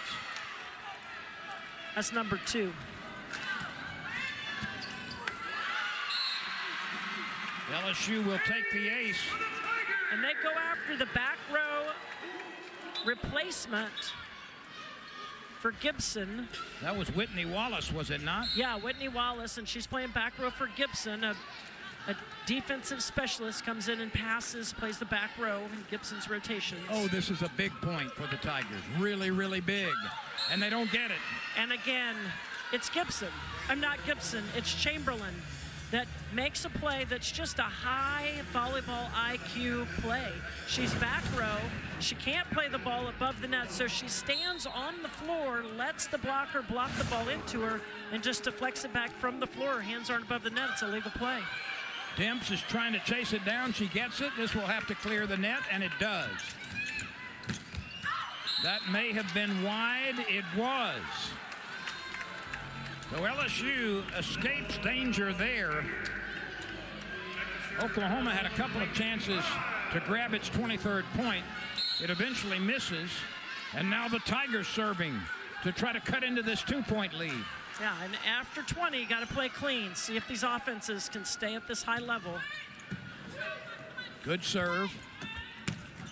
Perfect set, big swing, point to Shelton. And Shelton did a much better job, although not perfect, of getting her feet under her so that she could jump up and get the ball rather than jumping through the ball, able to handle that tight set, which is where the Oklahoma coaching staff wants to set that ball, tight on the net, high in the air, and make that block do something different than they're used to doing. 14 kills for Shelton. That's the high water mark in this match.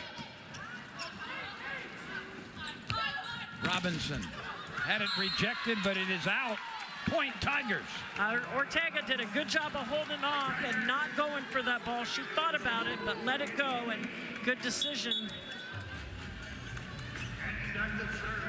Coaches on both sides are shoveling in Tums like it's like it's Cheerios in a breakfast bowl.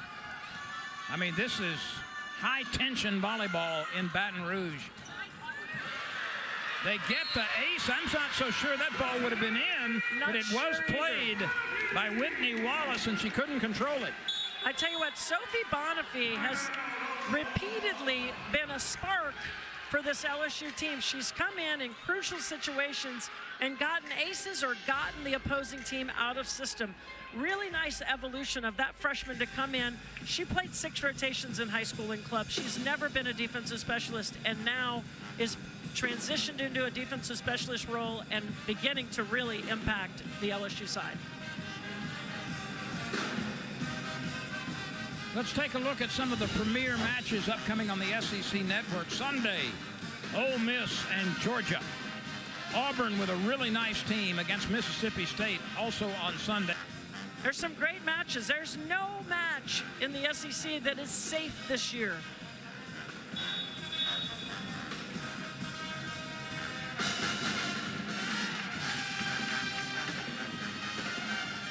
This is the first of 3 consecutive home games for the Tigers.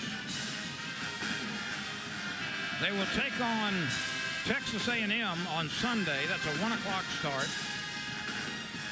And then Florida a week later on ESPN2. That's a noon start. Then they will go to Auburn and Georgia before Alabama comes back early in November. For the tie. Again, the high riser. That is just really good stuff. And it's by Alexis Shelton. And it's the same play, the gap go, super fast combination of the middle blocker going into the 3 zone and the outside going fast over the top. Setter has the prerogative to set either, and really, really difficult to block. Now set point.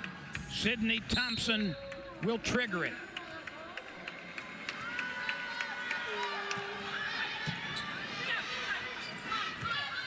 Robinson, yes. Off a couple of defenders. And now the Tigers need this point to extend the set. The last time in this rotation, they ran Shelton back row. And LSU's going to make some changes here. Oh, this is a gutsy call on the LSU staff, flipping into the 6-2. A.C. Freilich is coming into the match. First time we've seen her play. First time we've seen Shea for all season come in and play. A lot of trust. Bruntmeyer, a freshman from Abilene, Texas. She's the setter, the other setter behind Ortega, so they flipped into a 6-2. They're putting Freilich in to try to get a block on Gibson out here. The question is, are they going to run that? Shelton. She's trying to burn some nervous energy, that's for sure. She's doing a good job. I would have her give the ball away, but it's all right. She dropped it. Kind of gets stagnant holding it back there for that long. Do we go to 24 apiece? Clutch serve. Good block touch. Can they do it again? Robinson sells out and keeps it alive. Another offensive opportunity. Robinson, yes! LSU has come from way back to forge a 24 tie. A great call by LSU coaching staff to flip into the 6-2, and Bruntmeyer, what a great save on that ball to give Robinson a swing she can abuse the block on. Do you realize that one time Oklahoma had a 17-10 lead? Yeah, we're 24 apiece now. Huge comeback. Gibson that looks long, and it is. And all of a sudden, the LSU Tigers are a point away from taking a 2-1 advantage. Set point coming with the youngster Shea Bruntmeyer at the service line. Can she serve for 3 consecutive points?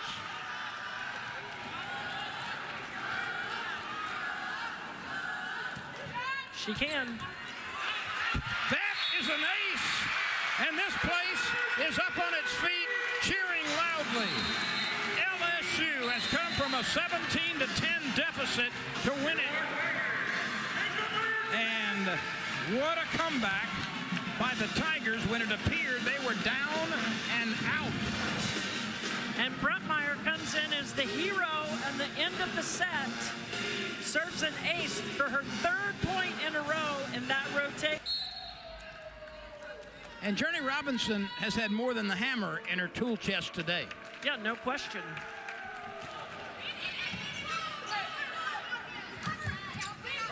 Uh-oh. That one just off the fingertips of Piles. She got a little bit And that's under the ball, that's too a much setter advance. error. Yeah, that's a setter error. Ortega pushing the ball too flat and too far outside.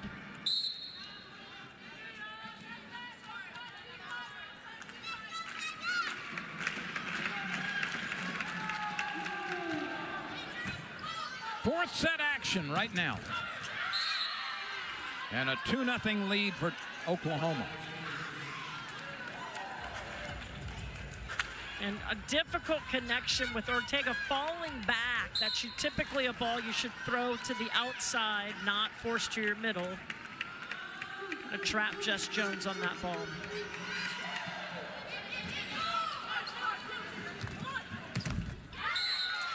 Demps gets the point. And there's the play that they run in rotation 1 almost every time. Set Demps a 2-ball in the middle, and she's very successful on that play.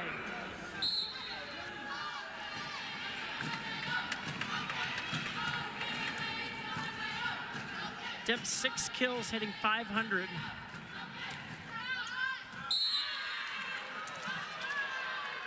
This place is still buzzing about the impressive comeback in the third set by LSU after it trailed 17 to 10 and won it 26-24. And the insertion of Freilich and Bruntmeyer very late in the game at a critical time took a lot of fortitude and worked out quite well for the Tigers. Right now, Oklahoma doing an excellent job of keeping it alive and finally converts it into a point. Yeah, a nice pancake by the libero. Keeps it off the floor. LSU has had success in 4-set matches this year.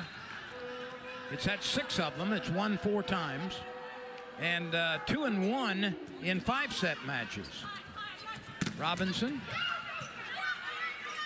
Oklahoma fights it off. And there you see a double contact, because you can double the ball if it stays on your side, but if you play the ball over the net and it is not simultaneous contact, the double is still called. And that's the rule change for the year, and quite obviously a double contact. So you can double contact on a set. On a set or a first ball. Right. But not any ball that, or any, it just has to stay on your side. Right. I mean, you can throw the first ball over the You can't net take an and offensive advantage right, on the double right. contact. That's the intent, right. Angie Lee, what a great block move. Hands over the net. Really, really nice job. 5 kills for her, 16 for Robinson, 7 for Demps, 5 for Lee.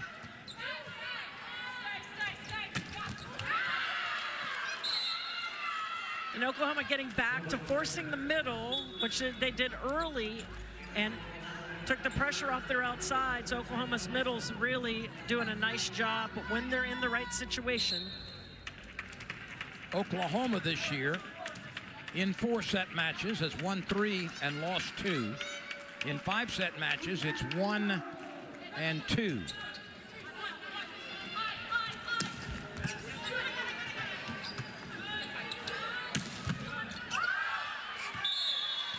That's off Hemmings and out of bounds. Not a whole lot she could do with it. Yeah, pretty physical swing. Hemmings charging a little bit. If she's a little more patient, she could have taken that with her platform. Nice swing. Jasmine Ellison, who's been an effective server, in that her team has scored a lot of points when she puts it in play.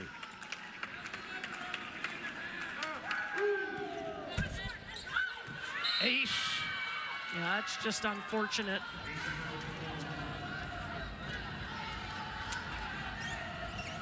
Well, no matter how she's done it, Ellison has been an effective server. Oklahoma, as it did in the third set, has moved out to a 7-3 lead.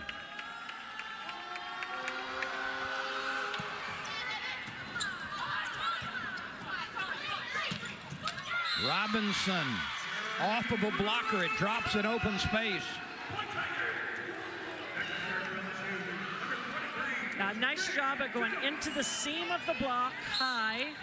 It's the weakest part of the block. We talked about Shelton. We talked about Robinson. They've got 33 kills between them. Shelton with 17, one more than Robinson. And there is Pfiffner. Yeah, Pfiffner, really nice job, Pfiffner, of not going all the way to the pin, holding a little bit short.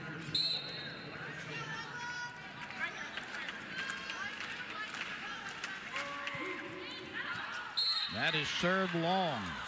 That one never had a chance. We have a new outside in Ellison. Daley Ellison is now in on the outside where Camille Gibson has played.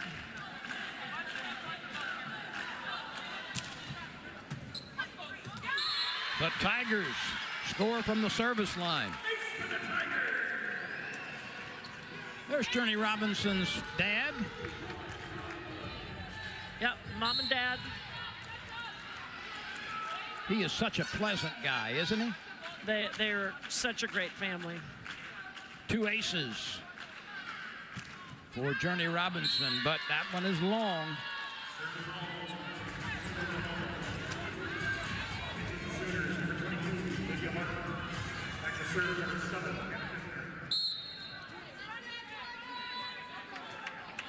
(9-6) Oklahoma serving for more in the 4th set.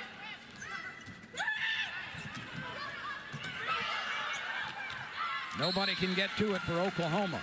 And you see an example of you can do whatever you can to keep the ball up in the air on your side. There's no double contact. And see Pfiffner just make a play to keep it in play and then unable to get the ball over back to LSU. Any part of the body is legal, right? Yeah, yep. You can kick it if it's off the top of your head, off your backside, doesn't matter. Doesn't matter.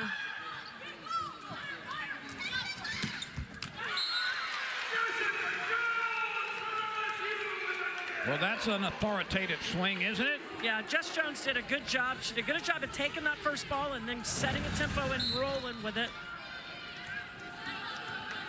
Hits that ball cross court, going at Ellison. Gibson was a little bigger block than Ellison.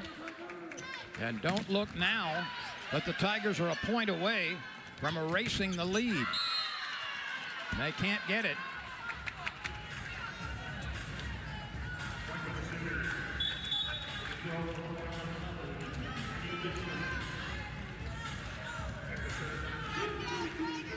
Peyton Chamberlain, you spoke about her quiet efficiency tonight. Really playing a nice match. And we see Gibson coming in on the right side in Geisberger's place. Geisberger looks to be a little injured. They had her up the tunnel working on something with her. And Coach Mansfield motioned her to stay and put Gibson in on the right side. So a little different rotation for Oklahoma in this set. Ortega will serve. This for the tie at 10.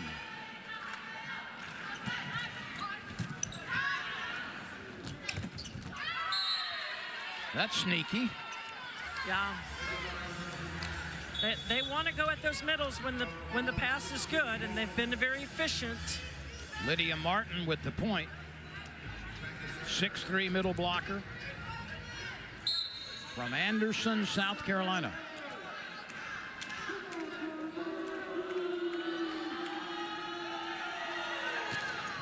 Oklahoma by 2. Too much float on that push shot. And that one is aimed at an open spot and drops in nicely. Yeah, and Coach Johnson actually showing a little frustration for Poking the grits. first time. That was straight out, let's go. A ball you would expect to be up.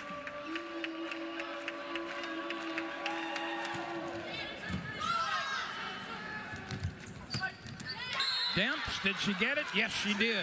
Again, that same play in that rotation, and she has nice range, and she'll hit it to right back, she'll hit it to left back, she'll tip over the top. Really nice swing for Demps.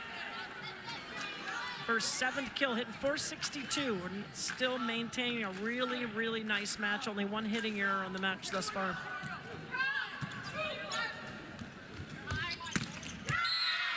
That's off of Robinson, out of bounds, point Oklahoma. Yeah, and it'll take Robinson a couple of swings to get a rhythm and get a feel for Gibson block timing-wise. She's just a little early. Gibson's lifting. Both of them are exceptional jumpers.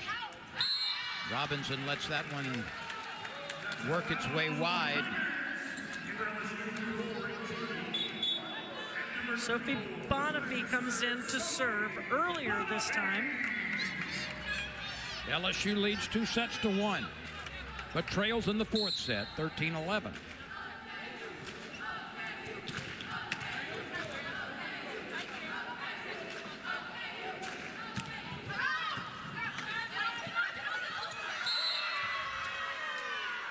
Oklahoma now by 3. And that's a ball that Angie Lee should take charge of. That is an overpass. The middle blockers got to take care of that ball. She just got fixated on her hitters and didn't stay with the ball long enough and make an evaluation if that ball was tight, over, or to the setter. Jasmine Ellison has 4 aces tonight. And they've taken away her short serve in the last portion of that last set, and she's driving the ball deep, and LSU's handling her deep serve pretty well. Robinson off a blocker.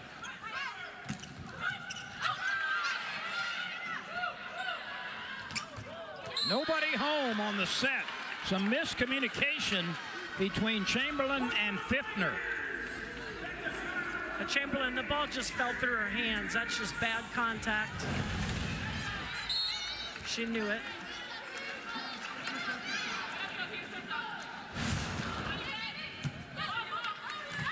LSU on the way back. LSU has really attacked Wallace. The DS really going after her, serving her every ball they can possibly get to her, and have been fairly effective against her. Demps puts it in play again. Floats it to the back row. Fran, they do that well, don't they? They put 2 potential strikers in play and then make a last-minute decision on how to handle it. Yeah, and that rotation is the one that they have the best opportunity to run that play. 15-13, Oklahoma leads as we take a timeout in the fourth set. Oklahoma leads by 2 in the fourth set. This is Oklahoma's quest to tie the sets at 2.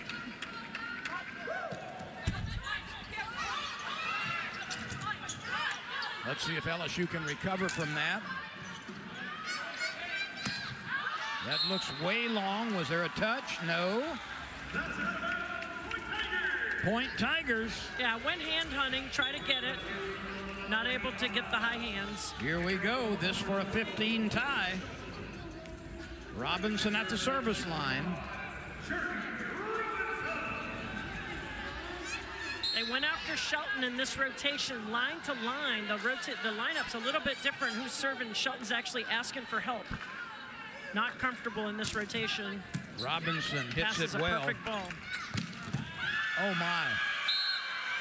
You just have to tip your cap to that. I mean, we have 2 of the best attackers in the SEC with Shelton and Robinson. And look at this back row leap. I mean, that's tremendous athleticism, timing, and extreme power. Now that physicality is, we have not seen that until that play in this match. Not that level. That's long. They're saying there may have been a touch. LSU is claiming there was. Piles immediately turned and said, that's a touch, and her coaching staff believes her. And by the reaction of Chamberlain, I think it touched Chamberlain just the way she's looking, but we'll see.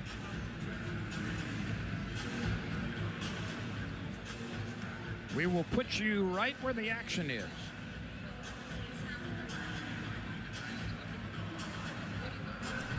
The original call on the court is ball out, point Oklahoma. LSU is challenging that there is a block touch on the play. Very succinct, very clear. Everybody knows what's going on. Yeah, she does a really nice job. I think that got the setter. 3 blockers reminded me of synchronized swimmers. all together. I mean, they all go up. They're all at the same height virtually. The timing is good. Yep. All together.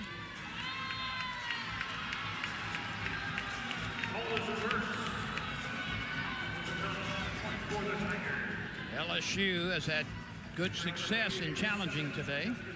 Yeah, nice job by the coaching staff, trusting their players, but also having the vision themselves to know. Shelton has 20 kills tonight. Her career high is 30. Her season's high is 25. And you cannot defend that. My. We talked about Martin and her impact in this match. Watch 22 right here. Just physical. Wham. But the last couple of plays for Oklahoma have they have taken another level of physicality. That is off of Peyton Chamberlain. No way she could handle that. And the Tigers get the point. They run Piles inside on a wave, I think is what LSU calls it. She turns it back down the line, gives her a little more court to work with down the line. Hey, frees her up. that's a baker's dozen kills for her. 13's a good number. Yeah, she's really played well as of late. That's out. Gibson just having a really hard time getting her hand on the ball in this high out-of-system swing.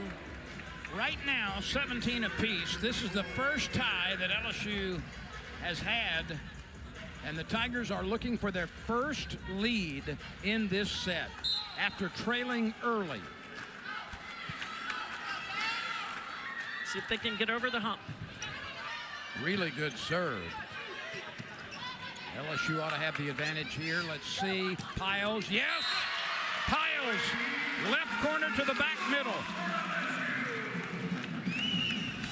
14 kills for Piles, and the Tigers take their first lead in the fourth set.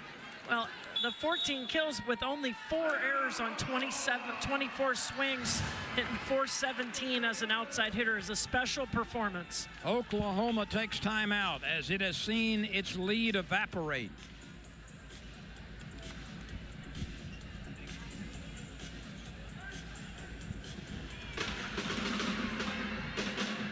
Oklahoma a couple of times led by 4 in this set. Right now, the Sooners trail by 1.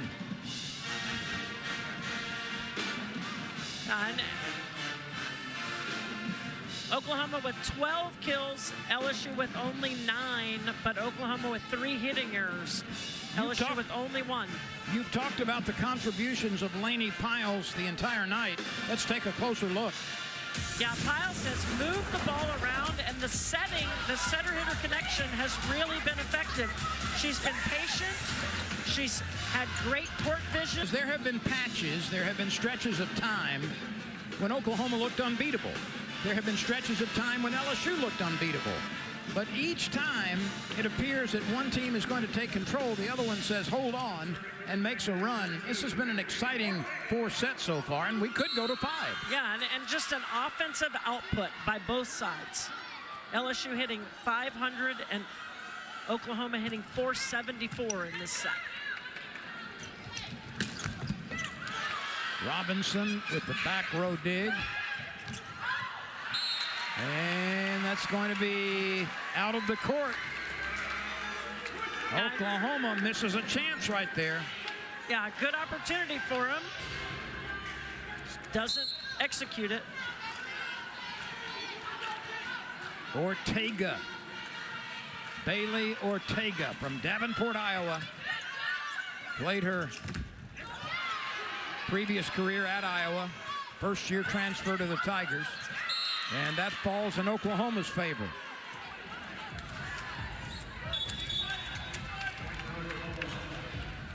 A little bit of LSU's own medicine, throwing that ball over the top, making the blocker make a decision or the offside blocker come get it. Right in that seam. It's a difficult ball to defend. Here's Whitney Wallace.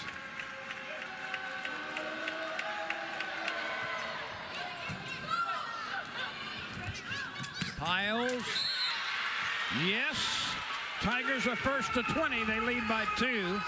Piles on that swing has just generated a season high 15 kills. Yeah, we talked about the other 2 outsides earlier, and Piles has been impressive.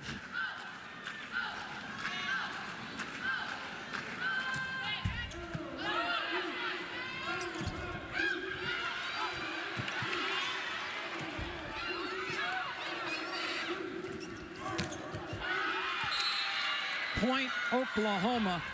There were times in that rally where it looked like either team could finish it. Yeah, they both had opportunities, just not able to finish, and unfortunate for LSU that Dimps just couldn't hold still. Callie Kimoa serving and can't get it over. That's an untimely error. Boy, what a big point for LSU. And here comes Sophie Bonifay, who has served and scored just about every time she's come in the last few matches.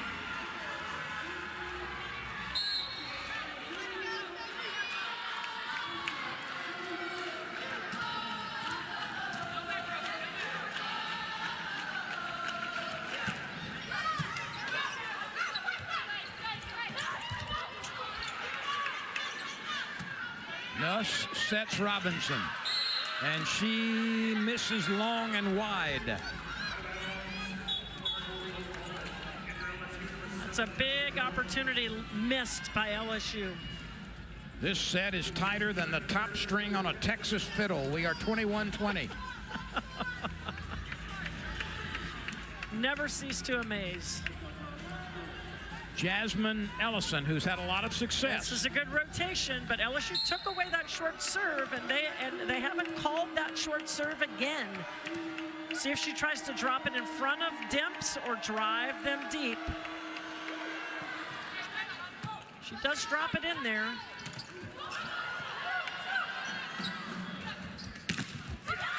Oklahoma tries to forge a tie, and LSU rejects it. Lee rising.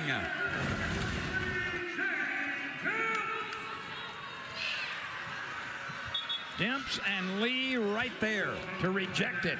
And you see the doubles coming again, just as LSU finished the last set. Fralick comes back in. And Bruntmeyer comes in to serve and set.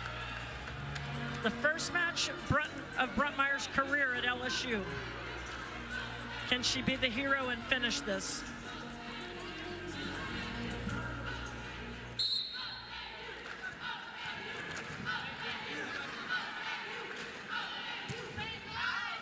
That misses wide. She tried to strike it deep and toward the sideline and missed it wide right. I'm going to sub right back out of it. Ortega comes back in, and Dimps also re-enters.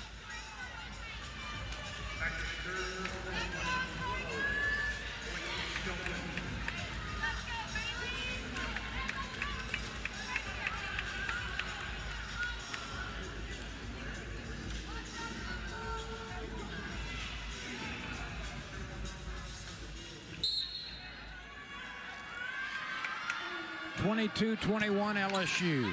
Pass. Fourth set. Robinson has it rejected. That looked like it was set up perfectly for Journey, but Oklahoma was equal to the task defensively.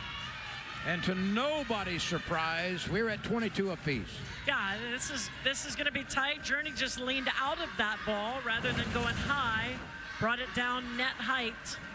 And Oklahoma's disciplined. They press over, their blockers are over. Time Good takes work away that sharp angle. by Hannah Fiftner, as you mentioned, the sophomore middle blocker. She's out of Frisco, Texas, in the Dallas area.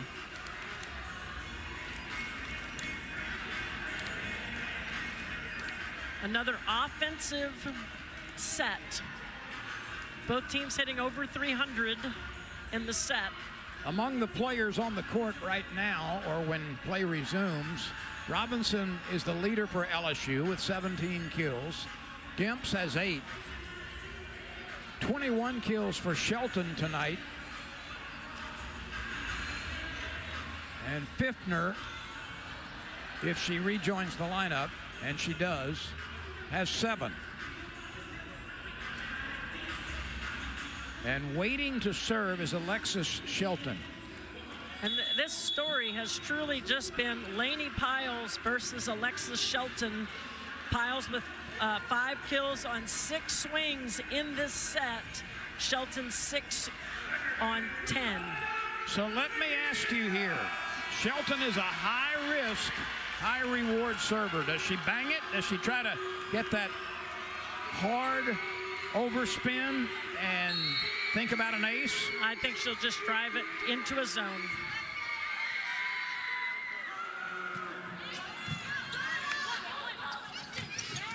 Point, LSU. It's Lee from the middle. Demps passes a great dime to the target. They had released to the outside, had the middle on the left side blocker. Good choice by Ortega. Journey Robinson serving. Kind of a stutter step. Does she get it down? Yes, she does. There was some indecision on the back row. They let it go down. And it's 24-22 LSU as Robinson strikes with an ace. And Shelton wanted no part of that ball. She's been talking to her to come over and press and give her a little bit of court, and just not comfortable in that rotation. The Sooners led early in this 4th set by 4.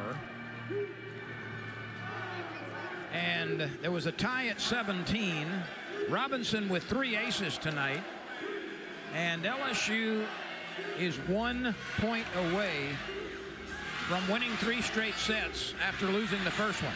Yeah, and they were tied at 22, and now LSU has made a little run. And can Oklahoma put 2 points together, string 2 plays in a row to get even and force this into extra points, or can LSU make one play and finish this off? Not a bad night for the home team if it can hold on and win in the first SEC battle between Oklahoma and LSU. Of course, these teams have had really tremendous competitions over the years in football and other sports. But it's nice to see Oklahoma as an SEC member inside the Maravich Center. Yeah, and what was the year the last time Oklahoma beat LSU? 1979. 79, right? So that's a long win streak, although not a lot of contests, but that's a long time. And you see Shelton pushing over to the sideline and Jasmine Ellison pushing over with her, trying to take more court. Look for her to journey to go after Shelton on this serve. Will this be a sentimental journey? Never cease. That is long, and LSU has completed the comeback. A stirring, exciting, drama-filled 4-set win for LSU over Oklahoma.